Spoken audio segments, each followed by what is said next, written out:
E se a morte de Adão e Eva não fosse o que você sempre imaginou? E se um segredo escondido nas Escrituras revelasse algo surpreendente sobre o destino do primeiro casal da humanidade? O que você vai descobrir agora pode mudar completamente a maneira como você entende o plano de Deus e o verdadeiro impacto do pecado original. Desde crianças, ouvimos que Adão e Eva comeram do fruto proibido e por isso foram expulsos do jardim do Éden. Sabemos que Deus avisou: no dia em que dela comeres, certamente morrerás. Gênesis 2:17. Mas então, por que a Bíblia diz que Adão viveu 930 anos antes de morrer? O que aconteceu naquele exato dia da queda? Será que Adão e Eva realmente morreram no mesmo dia? Ou existe algo muito mais profundo por trás dessa história? A resposta a essas perguntas não só desvenda um mistério bíblico, mas também nos revela a essência do plano de Deus para toda a humanidade. O dia da queda, a morte oculta de Adão e Eva. O momento da desobediência não foi apenas uma transgressão moral. Foi um evento que mudou a realidade da humanidade para sempre. Ao comerem do fruto proibido, Adão e Eva romperam um elo eterno com Deus. Eles não apenas perderam o Éden, perderam a vida como Deus a planejou. A morte que Deus mencionou não era apenas física, mas espiritual. Algo dentro deles morreu instantaneamente. Eles eram imortais, mas naquele instante se tornaram mortais. A morte começou a correr pelas suas veias. O relacionamento perfeito que tinham com Deus foi quebrado. A separação foi tão profunda que quando Deus os chamou, Adão se escondeu. Gênesis 3:10. Pela primeira vez, o homem sentiu medo de Deus. E essa foi a verdadeira morte imediata. A separação entre o homem e o Criador. A expulsão. O fim da perfeição. A saída do jardim do Éden não foi apenas uma mudança de endereço. Foi a transição para uma realidade de dor, sofrimento e morte. No Éden, tudo era perfeito. Agora, o mundo estava amaldiçoado. Então Deus pronunciou seu julgamento. Eva sentiria dores intensas no parto e viveria sob a liderança do marido. Adão teria que lutar com a terra para conseguir sustento, enfrentando o cansaço e a frustração. A serpente rastejaria no pó, mas também receberia uma profecia.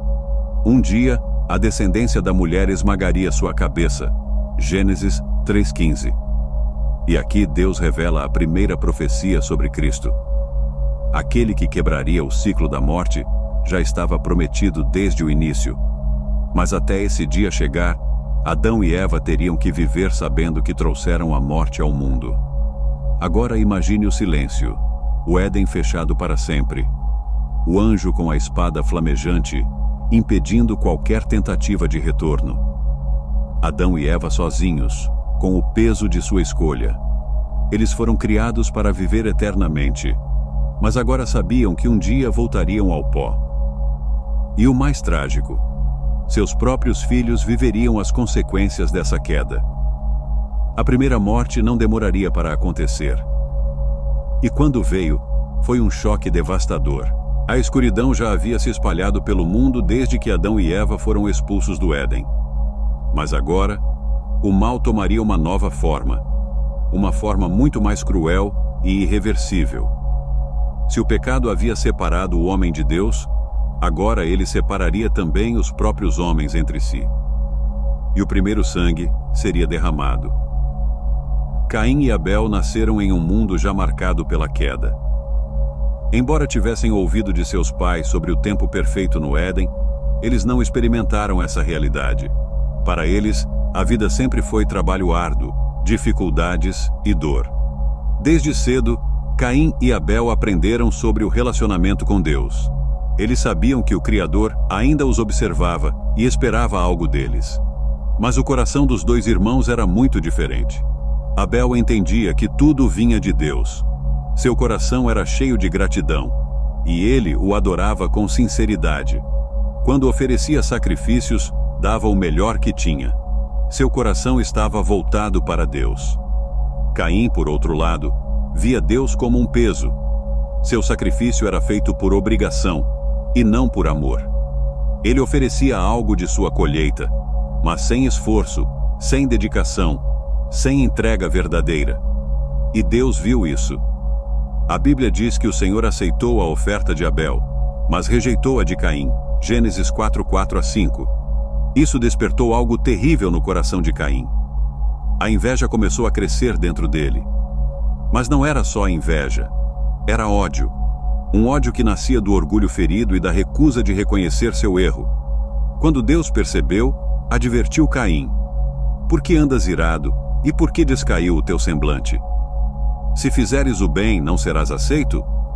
Mas se não fizeres o bem, o pecado jaz à porta, e sobre ti será o seu desejo, mas sobre ele deves dominar. Gênesis 4:6-7. Deus estava dando a Caim uma chance de mudar, de controlar sua raiva antes que fosse tarde demais. Mas Caim não quis ouvir. O pecado já tinha tomado conta de seu coração. O primeiro assassinato da história. O ódio de Caim crescia a cada dia. A cada olhar, a cada palavra de Abel, sua ira aumentava. Até que um dia ele tomou uma decisão. Chamou Abel para o campo, onde ninguém os veria. Talvez tenha sido com um golpe de pedra, talvez com as próprias mãos. Não sabemos os detalhes. Mas a Bíblia nos diz o essencial. Caim matou seu irmão. Gênesis 4:8. Foi um momento de horror. A terra, que antes só conhecia a morte dos animais sacrificados, agora absorvia o sangue de um homem. O primeiro assassinato da história. E pela primeira vez, Adão e Eva testemunharam o verdadeiro peso do pecado. O filho que eles criaram, a criança que viram crescer, agora jazia morto. E o outro, seu próprio irmão, era o assassino. O impacto disso foi devastador. A morte que Deus havia anunciado finalmente se manifestava da maneira mais brutal possível. Caim tentou esconder seu crime. Quando Deus perguntou: onde está Abel, teu irmão? Ele respondeu com cinismo: não sei, sou eu o guardador do meu irmão. Gênesis 4:9. Mas nada pode ser escondido de Deus. A voz do sangue do teu irmão clama a mim desde a terra. Gênesis 4:10. A sentença de Deus veio imediatamente. Caim foi amaldiçoado, condenado a vagar sem rumo. O solo, que já era difícil de cultivar, agora não lhe daria mais nada. Ele se tornaria um fugitivo.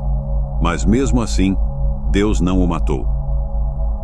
Em um ato de misericórdia, o Senhor colocou uma marca sobre Caim, impedindo que outros o matassem. Ele viveria com o peso de seu crime pelo resto da vida. O efeito da morte. Sobre Adão e Eva, o que isso causou? Imagine a dor de Adão e Eva ao verem isso acontecer. Seus filhos haviam trazido ao mundo algo ainda pior do que o pecado original. A morte violenta de um inocente. A culpa, a tristeza, o arrependimento. Tudo isso deve ter esmagado seus corações. Eles agora entendiam o que Deus quis dizer quando disse que morreriam no dia em que comessem do fruto. A morte não veio de imediato no corpo, mas veio na alma, na família, na terra, no mundo. Nada mais seria o mesmo. Mas Deus ainda tinha um plano, e a esperança ainda não havia morrido. O sangue de Abel ainda manchava a terra quando Caim partiu, levando consigo sua maldição. Mas a marca do pecado não estava apenas nele. Adão e Eva sentiram o peso da morte como nunca antes. Se antes a expulsão do Éden havia sido dolorosa, agora era como um ferimento que nunca cicatrizaria. Eles haviam perdido um filho para a morte e outro para a escuridão do pecado. O primeiro assassinato da história era um lembrete cruel de que o pecado não pararia de crescer. Mas em meio à tragédia, algo inesperado aconteceu. Deus ainda tinha um plano. Um novo começo na esperança do mundo. O tempo passou. A dor nunca desapareceu completamente, mas um dia, Eva concebeu mais um filho. Quando ele nasceu, ela olhou para o bebê em seus braços e declarou: Deus me deu outro filho em lugar de Abel, a quem Caim matou. Gênesis 4:25. Esse menino recebeu o nome de Sete, e com ele veio uma promessa silenciosa. Sete representava um novo começo, uma continuação da linhagem que carregaria a esperança da humanidade. Dele, viria a descendência que restauraria o que foi perdido. Foi através da linhagem de Sete que nasceu Noé, e depois Abraão, Isaque, Jacó. Até que, séculos depois, o Messias prometido finalmente surgiria. O nascimento de Sete foi um sinal de que Deus não havia desistido da humanidade. Então veio a decadência da humanidade. Mas enquanto a esperança renascia em um lado da história, o pecado continuava se espalhando do outro. Caim se afastou cada vez mais de Deus, e sua descendência seguiu o mesmo caminho. Ele construiu uma cidade e teve filhos que se tornaram os primeiros a dominar ferramentas, música e criação de gado. Gênesis 4:17 a 22.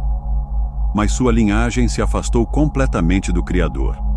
Entre seus descendentes estava Lameque, um homem cruel e vingativo.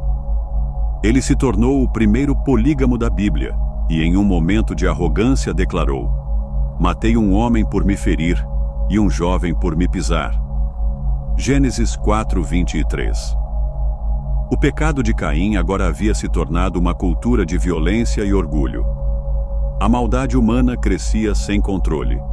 Mas Deus ainda tinha um plano: a linha de Sete e o chamado à adoração. Enquanto a descendência de Caim mergulhava no pecado, a linhagem de Sete começou a se voltar para Deus. A Bíblia nos diz que nos dias de Enos, filho de Sete, os homens começaram a invocar o nome do Senhor. Gênesis 4:26. Isso significa que o desejo por Deus começou a renascer. Duas linhagens agora existiam no mundo: a dos que se afastavam de Deus e a dos que o buscavam. O mundo estava se dividindo entre aqueles que viviam pelo pecado e aqueles que ansiavam pela promessa da redenção. Então, qual foi o verdadeiro significado da morte de Adão? Mas então, algo inevitável aconteceu.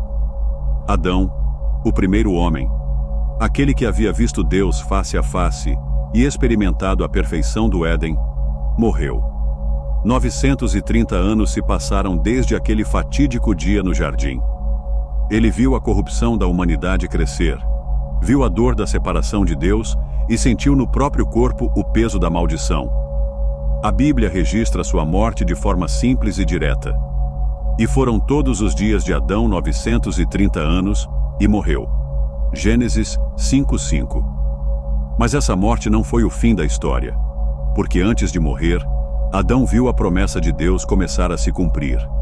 Ele viu Sete crescer e carregar a fé que havia sido perdida com Caim. Ele viu que Deus ainda estava trabalhando, mesmo depois da tragédia, e essa promessa não morreria com ele. A morte de Adão não foi o fim, mas o começo de algo muito maior. O corpo de Adão descansava no pó da terra. O primeiro homem, aquele que havia sido formado pelas próprias mãos de Deus, agora retornava ao chão de onde veio. A morte não era apenas uma punição, era um lembrete do que o pecado havia causado. E agora, com Adão morto, a humanidade caminhava sem sua primeira referência. Mas o plano de Deus não havia sido interrompido. Pelo contrário, ele estava apenas começando. O tempo passou, e os descendentes de Adão se multiplicaram. No entanto, a corrupção da humanidade crescia em uma velocidade assustadora. Se antes Caim havia derramado sangue pela primeira vez, agora a violência e a maldade se espalhavam como uma praga. A terra estava se enchendo de pecado, e o mundo que Deus havia criado à sua imagem estava se tornando irreconhecível. A Bíblia descreve essa decadência de forma chocante. E viu o Senhor que a maldade do homem se multiplicara sobre a terra, e que toda a imaginação dos pensamentos de seu coração era só má continuamente. Gênesis 6:5. A humanidade não apenas havia se afastado de Deus, mas havia se tornado refém de sua própria destruição. A morte de Adão representava o fim de uma era, mas também o começo de um tempo onde a corrupção dominava sem limites. E, em meio a esse cenário caótico, Deus decidiu agir.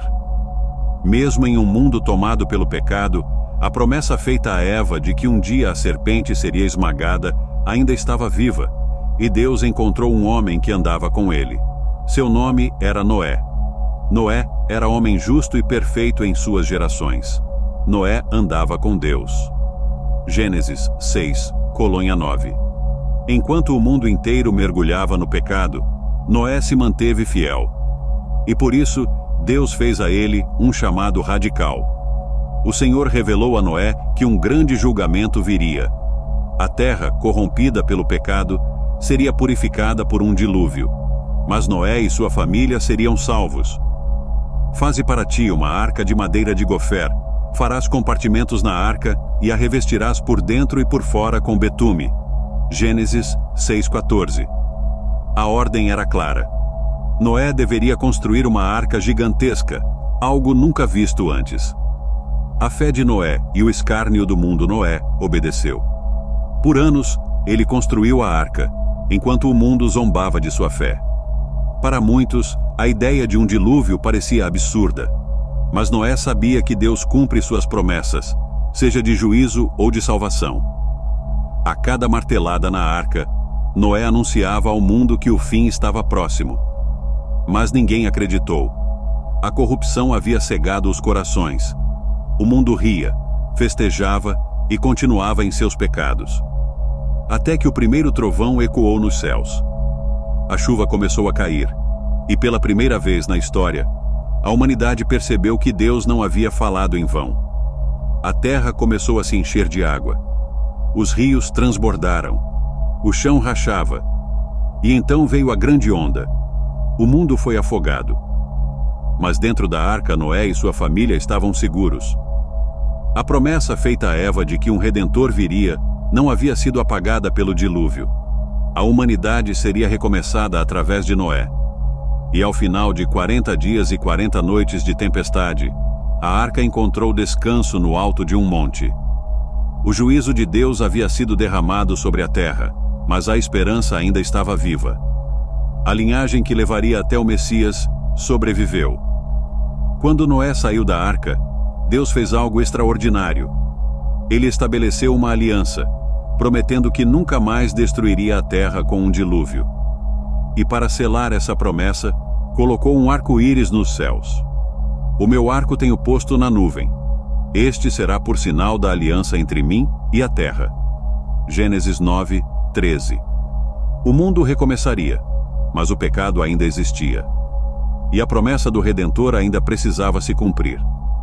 O próximo capítulo mostrará como, mesmo depois do dilúvio, a humanidade continuou se afastando de Deus, até que o plano divino para a salvação começou a tomar uma forma ainda mais clara. O mundo havia recomeçado. A humanidade recebeu uma nova chance através da linhagem de Noé, mas o coração do homem continuava inclinado ao pecado. O tempo passou, e os descendentes de Noé se multiplicaram, espalhando-se pela terra. Mas em vez de obedecerem a Deus e povoarem toda a criação, eles decidiram se unir em rebelião contra o Criador. O objetivo? Construir uma cidade monumental e uma torre que alcançasse os céus. Mas esse ato era mais do que engenharia ousada. Era um desafio direto à autoridade de Deus. A rebelião da humanidade. Façamos um nome para nós mesmos. O projeto da Torre de Babel era mais do que uma construção. Era um símbolo da soberba humana. E disseram: Vinde, edifiquemos para nós uma cidade e uma torre cujo cume toque nos céus, e façamos um nome para nós mesmos, para que não sejamos espalhados sobre a face de toda a terra. Gênesis 11:4. Os homens não queriam depender de Deus. Eles queriam ser autônomos, autossuficientes. O problema não era apenas a torre, mas a intenção do coração. Ao invés de obedecerem à ordem de se espalhar pela terra, Gênesis 9:1, eles tentaram se unir em um só povo, rejeitando a vontade de Deus. E Deus viu isso. A soberba dos homens chegou aos céus antes mesmo da torre. E o Criador decidiu intervir. O Senhor olhou para os planos da humanidade e viu o perigo do orgulho. Se os homens continuassem unidos na rebelião, a maldade se espalharia ainda mais rápido. Então, Deus desceu para frustrar seus planos. Eis que o povo é um, e todos têm uma mesma língua, e isto é o que começam a fazer, e agora não haverá restrição para tudo o que intentarem fazer. Gênesis 11:6. A solução divina foi confundir as línguas da humanidade. De repente, trabalhadores não conseguiam mais se entender. As palavras, antes familiares, se tornaram sons estranhos, incompreensíveis. O caos tomou conta da cidade.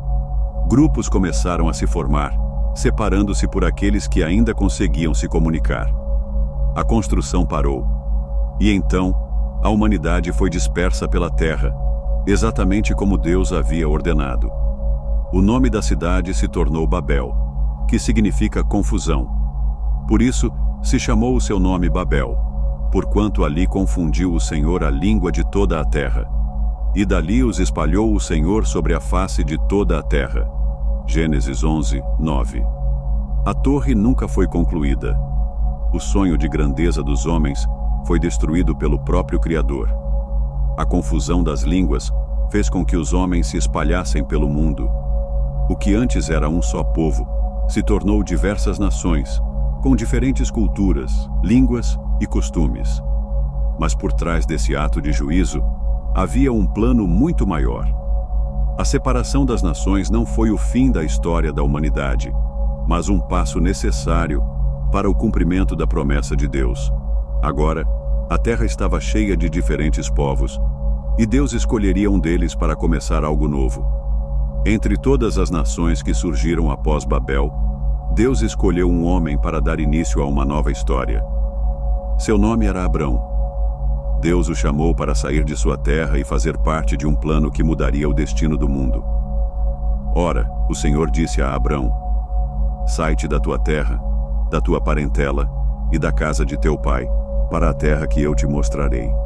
E farei de ti uma grande nação, e te abençoarei, e engrandecerei o teu nome, e tu serás uma bênção. Gênesis 12:1-2. A partir desse momento, a história da humanidade mudaria para sempre. Deus estava preparando um povo especial, através do qual viria o Redentor prometido. O que começou no Éden, com a promessa da semente da mulher esmagando a cabeça da serpente, agora estava tomando forma. A linhagem de Adão passou por Noé. Agora chegava a Abrão. E em breve, essa linhagem levaria ao nascimento do Salvador. Um chamado que mudaria tudo. No meio das nações recém-separadas após a Torre de Babel, um homem foi escolhido por Deus para dar início a um plano que transformaria a história da humanidade. Seu nome era Abrão. A voz de Deus o chamou para deixar tudo para trás, sua terra, sua família, seu passado, e confiar em uma promessa grandiosa. Ora, o Senhor disse a Abrão: sai da tua terra, da tua parentela e da casa de teu pai, e vai para a terra que eu te mostrarei. Gênesis 12:1. Este chamado não era apenas uma mudança geográfica, mas um passo definitivo para cumprir o plano de redenção iniciado no Éden. A linhagem de Adão havia passado por Noé, e agora, através de Abrão, Deus estabeleceria uma aliança eterna para trazer salvação ao mundo. Mas a jornada de Abrão não seria fácil. Abrão não recebeu um mapa. Não sabia exatamente para onde estava indo. Tudo o que ele tinha era uma promessa e a confiança de que Deus era fiel. E farei de ti uma grande nação, e abençoar-te-ei, e engrandecerei o teu nome, e tu serás uma bênção. Gênesis 12:2. Mas como? Abrão e sua esposa Sarai já eram idosos e não tinham filhos. Como ele poderia se tornar uma grande nação? A promessa de Deus parecia impossível aos olhos humanos. Mas Abrão obedeceu. Ele partiu sem questionar, guiado apenas pela fé na palavra de Deus. Pela fé, Abraão, sendo chamado, obedeceu, indo para um lugar que havia de receber por herança, e saiu, sem saber para onde ia. Hebreus 11:8. A obediência de Abrão nos ensina algo profundo.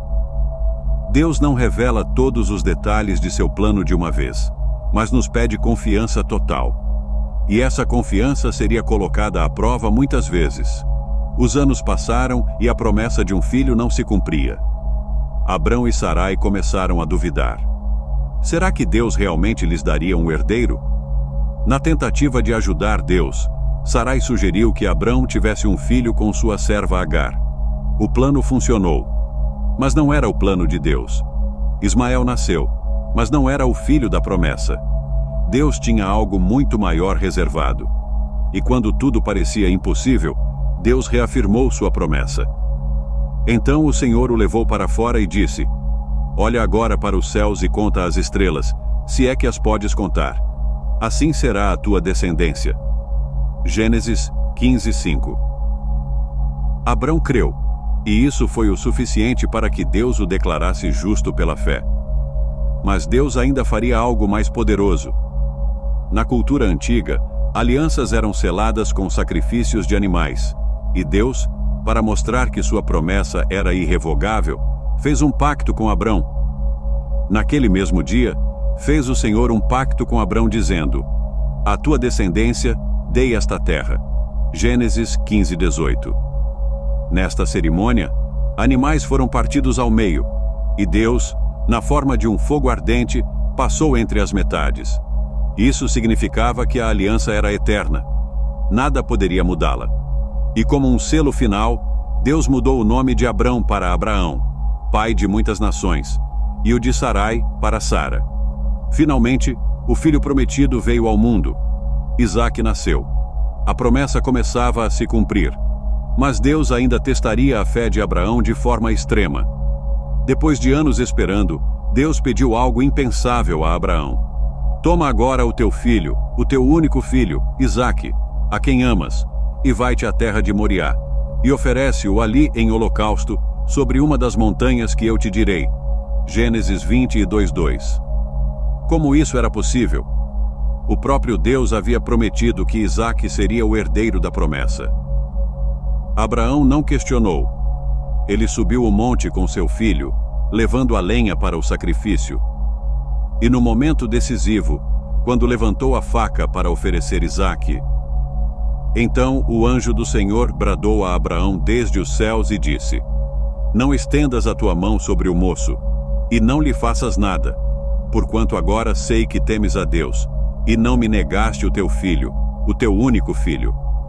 Gênesis 22:12. Deus não queria a morte de Isaque, queria o coração de Abraão, e como prova de sua fidelidade, Deus providenciou um cordeiro para o sacrifício no lugar de Isaque. Este evento não era apenas uma prova de fé, mas um prenúncio do que Deus faria séculos depois. Jesus, o Cordeiro de Deus, seria sacrificado para nos salvar. O próprio Deus daria seu filho, cumprindo a promessa feita desde o Éden. A história de Abraão não termina com ele. Sua fé foi a base para o nascimento de Israel, o povo escolhido de Deus. E dessa linhagem, séculos depois, nasceria o Messias, Jesus Cristo. A aliança feita com Abraão chegou até nós. Se sois de Cristo, então sois descendência de Abraão e herdeiros segundo a promessa. Gálatas 3:29. A história que começou com Adão e Eva passou por Noé, Babel e Abraão, e finalmente culminou na cruz, onde Cristo trouxe redenção para todos os povos. E a promessa continua viva. O mesmo Deus que chamou Abraão ainda nos chama hoje.